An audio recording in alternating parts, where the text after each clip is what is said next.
السلام علیکم۔ حضرت عیسیٰ علیہ السلام کے آسمان پر اٹھا لیے جانے کے بعد عیسائیوں کا حال بے حد خراب اور نہایت بدتر ہو گیا۔ لوگ بت پرستی کرنے لگے اور دوسروں کو بھی بت پرستی پر مجبور کرنے لگے۔ خصوصاً ان کا ایک بادشاہ دقیانوس تو اس قدر ظالم تھا کہ جو شخص بت پرستی سے انکار کرتا تھا یہ اس کو قتل قرار ڈالتا۔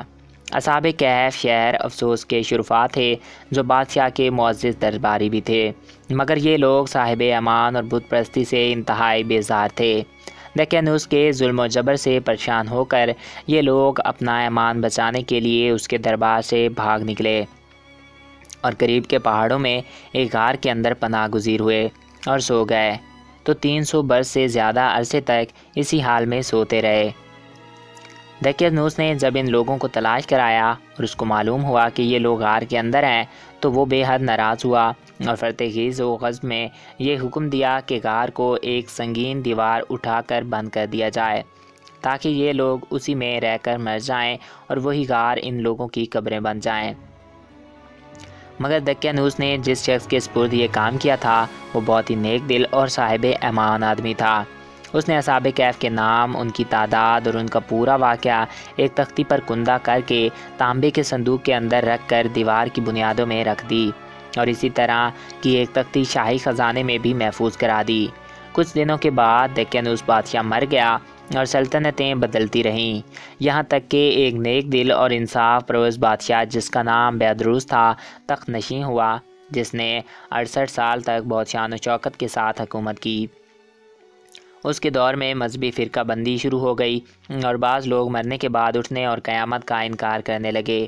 قوم کا یہ حال دیکھ کر بادشاہ رنج و غضب میں ڈوب گیا اور تنہائی میں ایک مکان کے اندر جا کر اللہ تعالیٰ سے دعا مانگنے لگا، یا اللہ عز و جل کوئی ایسی نشانی ظاہر فرما دے تاکہ لوگوں کو مرنے کے بعد زندہ ہو کر اٹھنے اور قیامت کا یقین ہو جائے۔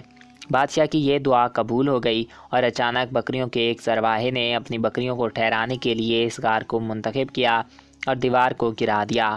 دیوار گرتے ہی لوگوں پر ایسی ہیبت و دہشت سوار ہو گئی کہ دیوار گرنے والے لرز برندار ہو کر وہاں سے بھاگ گئے اور اصحاب کہف بحکم الہی اپنی نیند سے بیدار ہو کر اٹھ بیٹھے اور ایک دوسرے سے سلام و کلام میں مشغول ہو گئے اور نماز بھی ادا کر لی۔ جب ان لوگوں کو بھوک لگی تو ان لوگوں نے ایک ساتھی یملیخا سے کہا کہ تم بازار جا کر کچھ کھانا لاؤ اور نہایت خاموشی سے یہ بھی معلوم کرو کہ دقیانوس ہم لوگوں کے بارے میں کیا ارادہ رکھتا ہے۔ یملیخا غار سے نکل کر بازار گئے، یہ دیکھ کر حیران رہ گئے کہ شہر میں ہر طرف دین عیسوی کا چرچا ہے اور لوگ اعلانیہ حضرت عیسیٰ علیہ السلام کا کلمہ بھی پڑھ رہے ہیں۔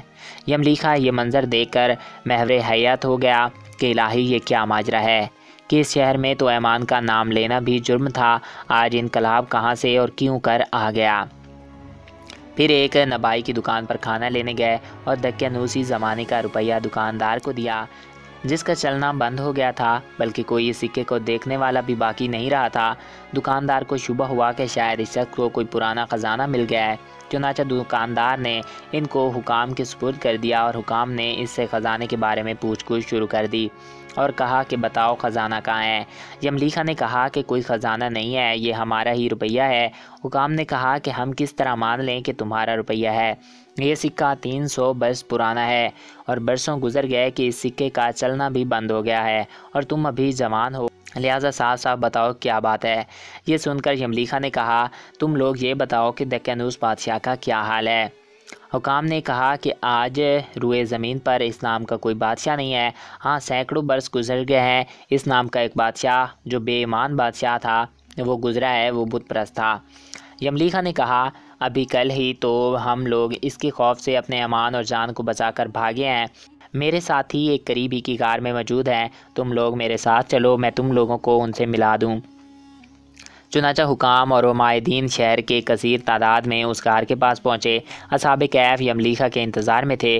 جب ان کی واپسی میں دیر ہوئی تو ان لوگوں نے یہ خیال کر لیا کہ شاید یملیخا گرفتار ہو گیا ہے، اور جب غار کے منہ پر بہت سے آدمیوں کا شور و غلغلہ ان لوگوں نے سنا تو سمجھ بیٹھے کہ غالباً دقیانوس کی فوج ہماری گرفتاری کے لیے آن پہنچی ہے، تو یہ لوگ نہایت اخلاق کے ساتھ ذکر الہی اور توبہ استغفار میں مشغول ہو گئے۔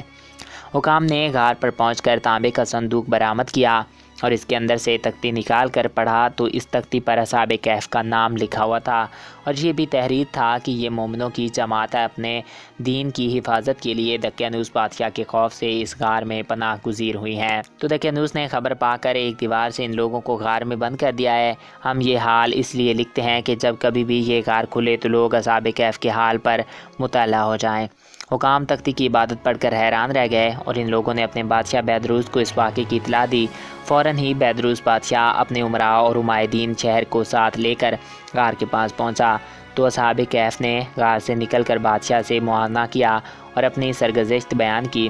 بادشاہ سجدے میں گر کر اللہ تعالیٰ کا شکر ادا کرنے لگا کہ میری دعا قبول ہو گئی، اور اللہ تعالیٰ نے ایسی نشانی ظاہر کر دی جس سے موت کے بعد دوبارہ زندہ ہو کر اٹھنے کا ہر شخص کو یقین آ جائے گا۔ اصحاب کہف بادشاہ کو دعائیں دینے لگے کہ اللہ تعالیٰ تیری بادشاہت کی حفاظت فرمائے، اب ہم تمہیں اللہ کے سپرد کرتے ہیں۔ پھر اصحاب کہف نے السلام کہا اور غار کے اندر چلے گئے اور سو گئے، اور اسی حالت میں اللہ تعالیٰ نے ان لوگوں کو وفات دے دی۔